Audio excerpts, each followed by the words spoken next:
আজিৰ ভিডিঅ'ত মই ইতিমধ্যে ওদালগুৰি জিলাত অনুষ্ঠিত হৈ যোৱা প্ৰি ফাইনেল এক্সামিনেশ্যনৰ জেনেৰেল মেথামেটিক্সৰ কুৱেশ্যন নম্বৰ 1ৰ পৰা কুৱেশ্যন নম্বৰ 15লৈ সলিউশ্যনখিনি আগবঢ়াইছোঁ।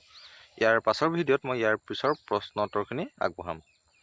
কুৱেশ্যন নম্বৰ 1 দিছে, যদি x is directly proportion to y আৰু x equal 5 হ'লে y equal 20, এতিয়া x equal 3 হ'লে y ৰ মান হ'ব। অৰ্থাৎ x আৰু y কি বুলি কৈছে, প্ৰত্যক্ষভাৱে সমানুপাতিক। গতিকে তাৰ কাৰণে কি হ'ব, x1 by y1 is equal কি হ'ব, x2 by y2। গতিকে ইয়াৰ ভ্যালুখিনি কি দিছিলে, যদি x equal 5 হয় তেতিয়াহ'লে y equal 20, গতিকে x অৰ ঠাইত কি দিলোঁ 5 আৰু ইয়াত কি দিছোঁ 20। 5 by 20 is equal কি হ'ব 3 by y2। এতিয়া ইয়াতে আমি কি কৰিছোঁ, গোটেইখিনি বৰ্জপূৰণ কৰি মেলি একেবাৰতে কৰিছোঁ যে y2টো ক'ত গ'লগৈ, ইয়ালৈ গ'লগৈ, তেতিয়া 5টো ক'ত যাব, তললৈ যাব, আৰু এই 20 ক'ত যাব, ওপৰত যাব। গতিকে 3 into 20 divided by 5।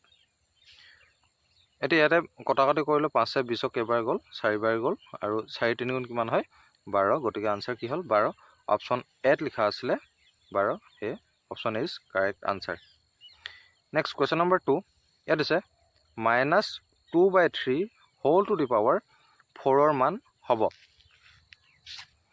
ইয়াক আমি ইয়াত পাতি লৈছোঁ, কি হ'ব, পাৱাৰ 4 আছে, গতিকে মাইনাছ চিনডাল কি হৈ যাব, নাইকিয়া হৈ যাব, আৰু 2 to the power 4 divided by 3 to the power 4 হৈ যাব। 2 টু দি পাৱাৰ 4 মানে হৈছে 16, আৰু 3 টু দি পাৱাৰ 4 মানে হৈছে 81, অৰ্থাৎ 16/81। Option D is correct answer. Question number 3, question number 3 দিছে, তলৰ কোনটো এটা অযুগ্ম স্বাভাৱিক সংখ্যাৰ বৰ্গ। ইয়াতে অযুগ্ম সংখ্যাৰ বৰ্গ হ'বলৈ হ'লে অযুগ্মই হ'ব লাগিব। ইয়াত 169 হৈছে অযুগ্ম সংখ্যা, গতিকে option B is correct answer. Next question number 4 দিছে, 0.00064ৰ প্ৰামাণিক ৰূপটো হ'ল। এতিয়া দশমিক কেইঘৰ হোৱাতে গৈছে আমি চাব লাগিব। দশমিক 1 2 3 4 5 ঘৰ। কিমানবাৰ গৈছে, 5 বাৰ গৈছে। দশমিক যিহেতু সোঁহাতলৈ গৈছে, গতিকে মাইনাছত আহিব, অৰ্থাৎ 6.4 × 10 two the power -5। Option D is correct answer. Question number 5, তলত উল্লেখ কৰা কোনটো নিৰৱধি পৌনঃপুনিক দশমিক বিস্তৃতি। যিখিনি অপশ্যন দিয়া আছে, অপশ্যনখিনিত প্ৰথমতে কি কৰিম, হৰবিলাকক উৎপাদক বিশ্লেষণ কৰিম। উৎপাদক বিশ্লেষণ কৰি এনেদৰে পাইছোঁ, 8 মানে পাইছোঁ 2 কিউব, 80 মানে পাইছোঁ 2 টু দি পাৱাৰ 4 × 5, 455 মানে পাইছোঁ 5 × 7 × 13, আৰু 625 মানে 5 টু দি পাৱাৰ 4। আমি এটা উপপাদ্য পাইছিলোঁ, উপপাদ্যটোৰ মতে যদি হৰটোক উৎপাদক বিশ্লেষণ কৰোঁ তেতিয়াহ'লে তাৰ যদি 2 to the power m 5 two the power n আৰ্হি হয়, তেতিয়াহ'লে দশমিক বিস্তৃতি কি হ'ব, সাৱধি হ'ব। আৰু যদি এইটো নহয় তেতিয়াহ'লে কি হ'ব, সি নিৰৱধি হ'ব। ইয়াতে দেখা গৈছে যে 455ৰ যি উৎপাদক বিশ্লেষণ তাত পাইছোঁ 5 × 7 × 13, য'ত 5 আৰু 2 নহয়, তাৰ বাদে কি আছে 7 আৰু 13 আছে। সেয়ে অপশ্যন চি হ'ব নিৰৱধি পৌনঃপুনিক দশমিক বিস্তৃতি। তলৰ কোনটো এটা পৰিমেয় সংখ্যা। এতিয়া ইয়াত দেখাতো গোটেইখিনি অপৰিমেয় নিচিনাই লাগিছে। ইয়াত √3 আছে অপৰিমেয়, √2/√5 এইটো অপৰিমেয়, ইয়াত পাই আছে, √2 আছে অপৰিমেয়, এইবোৰ অপৰিমেয়। কিন্তু ইয়াত কথা হ'ল ফাৰ্ষ্ট যিটো অপশ্যন, সেই অপশ্যনটো √3/√27 আছিলে। যদি √27ক আমি চাওঁ, তাক আমি 3√3 হিচাপে লিখিব পাৰোঁ। সেয়ে √3 কেঞ্চেল যাব, কি থাকি যাব 1/3, যিটো হৈছে পৰিমেয় সংখ্যা। গতিকে option A is correct answer. Next question number 7 দিছে, যদি পি আৰু কিউ দুটা ধনাত্মক অখণ্ড সংখ্যা যাতে পি = ab² আৰু কিউ = a³ b, য'ত এ আৰু বি দুটা মৌলিক সংখ্যা, তেতিয়াহ'লে লসাগু পি কিউ, তাৰমানে পি কিউৰ লসাগু কি হ'ব দি আছে। পি = কি হয় ab², কিউ = a³ b। তেতিয়া লসাগু উলিয়াবলৈ হ'লে আমি কি কৰিব লাগিব, সিহঁতৰ যি মৌলিক সংখ্যাকেইটা আছে সিহঁতৰ পাৱাৰ মানে যিটো বেছি হয় সেইটো আমি ল'ম। অৰ্থাৎ ইয়াত a³ ল'ম আৰু ইয়াত কি ল'ম, b² ল'ম।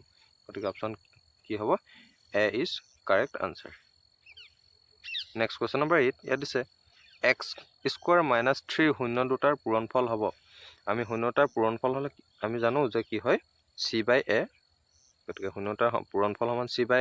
ইয়াতে c মান হৈছে 3, -3 হয় আৰু a ৰ মান কি হয় 1 হয় গতিকে -3/1 অৰ্থাৎ -3 option B is correct answer question number 9 দিছে kx square plus 3x plus k বহুপদ ৰাশিটোৰ এটা শূন্য 2 তেন্তে k ৰ মান হ'ব আমি জানো যে যেটো তাৰ শূন্য হয় হে শূন্য হোৱাৰ লগে লগে হেতু কি হ'ব চলকৰ ঠাইত যদি আমি বহাই দিও তাৰ মান কি হৈ যাব 0 হৈ যাব গতিকে p of 2 = 0 হে k * 2 square plus 3 * 2 plus k equal কি হ'ব 0 হ'ব এটো কি হৈ যাব 4k হৈ যাব কাৰণ 2 স্কয়াৰ মানে কি হয় 4 হয় হে 4k প্লাছ 3 * 2 = 6 হয় আৰু এফালে k তেতিয়া 4k আৰু এফালে k তাৰমানে কিমান হৈ গ'ল 5k হৈ গ'ল এ প্লাছ 6 টো ইফালে গৈ কি হ'ল -6 হৈ গ'ল তেতিয়াহ'লে k ইকুৱেল কি পালো -6 divided by 5 option C is correct answer question number 10 যদি এটা বহুপদ ৰাশিৰ শূন্য দুটাৰ যোগফল আৰু পূৰণফল ক্ৰমে p আৰু q হয় তেন্তে বহুপদ ৰাশিটো হ'ব এটা ভালদৰে লক্ষ্য কৰিবলৈ কি দিয়া আছে শূন্যটাৰ যোগফল আৰু পূৰণফল দিয়া আছে গতিকে ফৰ্মুলাটো এনেকুৱা ধৰণৰ আমি জানো যে x স্কয়াৰ মাইনাস কি হয় শূন্য দুটাৰ যোগফল x প্লাস কি হৈ যায় শূন্যটাৰ গুণফল গতিকে অপশ্যন ডি হ'ব তাৰ কাৰেক্ট আনসাৰ কুৱেশ্যন নম্বৰ 11 তলৰ ৰৈখিক সমীকৰণবোৰ বিবেচনা কৰা ইয়াত দুজোৰ দিয়া আছে 1 নম্বৰ আৰু 2 নম্বৰ ভালদৰে চাব লাগিব ইয়াত কি কৈছে সংগত অসংগতৰ ওপৰত কৈ আছে গতিকে আমি কি কৰিম প্ৰথমতে সংগত অসংগত উলিয়াই লওঁ প্ৰথম জোৰ দিয়া আছিলে 3x + 2y - 5 = 0 আৰু ইয়াত দিয়া আছিলে 2x + 3y - 5 = 0 -5 দিয়া নাছিলে আচলতে সোঁহাতে 5 আছিলে মই হেতু বাঁহাতে নি কি কৰি লৈছো -5 কৰি লৈছো এতিয়া ফাৰ্ষ্টতে a1/a2 আৰু b1/b2 আমি চাওঁ ইয়াত কি ওলাব 3/2 আৰু এফালে ওলাইছে 2/3 যেটো সমান নহয় সমান নহলে কি হয় ই সংগত হৈ পৰিব অৰ্থাৎ ৰেখা দুটালে এনেদৰে কটাকটি কৰিব কৰবাত আৰু নেক্সট জোৰ দি আছিলে 2x - 3y = 6 মই = 6 টো মই বাঁহাতে লৈ আহিলো -6 কৰি ললো আৰু এফালে ঠিক একে ধৰণে 4x - 6y - 8 পাইছো = 0 ইয়াত আমি a1/a2 b1/b2 আৰু c1/c2 কৰি চাওঁ তেতিয়া আমি কি পাম ফাৰ্ষ্টটো এটো কটাকটি কৰিলে 1/2 পোৱা যাব সেকেন্ডটোত মাইনাস মাইনাস কেনসেল যাবগে 3/6 এখিনি ইয়াটো কি হৈ যাব 1/2 হৈ যাব অৰ্থাৎ a1/a2 = b1/b2 হয় কিন্তু c1/c2 নহয় গতিকে এটো কি হ'ব অসংগত অৰ্থাৎ ৰেখা দুটালে সমান্তৰাল হ'ব হেয়ে ই অসংগত হ'ব অপশ্যন ডি লিখা আছিলে 1 নম্বৰ জোৰ সংগত আৰু 2 নম্বৰ জোৰ কি হয় অসংগত হে option D is correct answer question number 12 ইয়াত দিছে কি শৰ্তত ax + by + c = 0 ৰৈখিক সমীকৰণৰ লেখডাল মূল বিন্দুৱেদি যাব ইয়াত আমি মূল বিন্দুৰ স্থানাংকটো বহাই দিও অৰ্থাৎ মূল বিন্দুৰ স্থানাংক কি হয় 0,0 হে x ৰ ঠাইত 0 আৰু y ৰ ঠাইতো 0 বহাই দিও এফালে a * x তাৰমানে a * 0 + b * 0 + c = 0 এখিনটো 0 হৈ যাব কি থাকিলে c = 0 option C is correct answer question number 13 কি দি আছে 4x + py + 8 = 0 আৰু 2x + 2y + 2 = 0 ৰৈখিক সমীকৰণ জোৰৰ এটা অদ্বিতীয় সমাধান থাকিব যদিহে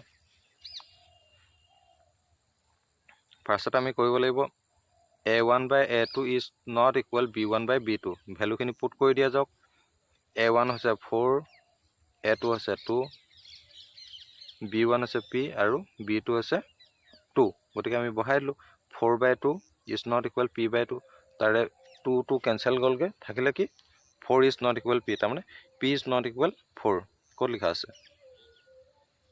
ডি লিখা আছে p is not equal 4 question number 14 তলৰ কোনটো দ্বিঘাত সমীকৰণ নহয় গোটেইখিনিৰ ভিতৰত বি অপশ্যনত যি লিখা আছিল তাক আমি কৈ চাওঁ বাকিখিনি নিজে কৰি চাব পাৰে এইকেইটা কি ওলাব দ্বিঘাত সমীকৰণ ওলাব কিন্তু বি কুৱেশ্যনটো মই কৰি দিছো এইকেইটা আমি কি কৈছো x * x + 1 + 8 এনেদৰে আছে এইখিনি আমি পূৰণ কৰি ললো x * x x² এফালে x * 1 হৈ গ'ল x এফালে +8 সোঁহাতে কি আছে x plus 2 into x minus 2 আমি পূৰণ কৰি কি পাই যাম এক্স স্কোৱাৰ মাইনাছ 2 স্কোৱাৰ ইয়াতে এক্স স্কোৱাৰ কেঞ্চেল গ'ল থাকিলে কি এক্স প্লাছ 8 থাকিলে এইফালে 2 স্কোৱাৰ মানে 4 বাওঁহাতে আহিলে প্লাছ 4 হৈ গ'ল 28×12 গতিকে এক্স প্লাছ 12 ইকুৱেল 0 যিটো দ্বিঘাত সমীকৰণ নহয় সেয়ে অপশ্যন বি হৈ গ'ল কাৰেক্ট আনচাৰ কুৱেশ্যন নম্বৰ 15 দিয়া আছে কি চৰ্তত x square plus p x plus q সমীকৰণৰ মূল দুটা সমান বাস্তৱ মূল হয় তাৰ কাৰণে আমি ফৰ্মুলা জানো যে কি আছিলে B square minus 4ac is equal 0 হ'ব বি স্কোৱাৰ তাৰমানে ইয়াত কি আছে পি আছে গতিকে পি স্কোৱাৰ হৈ যাব মাইনাছ 4ac 4 ইনটু এ মানে কি হয় ইয়াত 1 আছে চি মানে কি আছে কিউ আছে তেতিয়াহ'লে আমি কি পালোঁ বি স্কোৱাৰ মানে পি স্কোৱাৰ মাইনাছ 4ac মানে 4q ইজ ইকুৱেল 0 এৰে 4qটো সোঁহাতে লৈ গৈছোঁ গতিকে পি স্কোৱাৰ ইকুৱেল 4q ক'ত লিখা আছে option D is correct answer কিন্তু ইয়াতে পিৰ ঠাইত কি লিখি দিলে বি লিখি থৈছে এইটো পি হ'ব লাগিছিল পি স্কোৱাৰ ইকুৱেল 4q হ'ব লাগিছিলে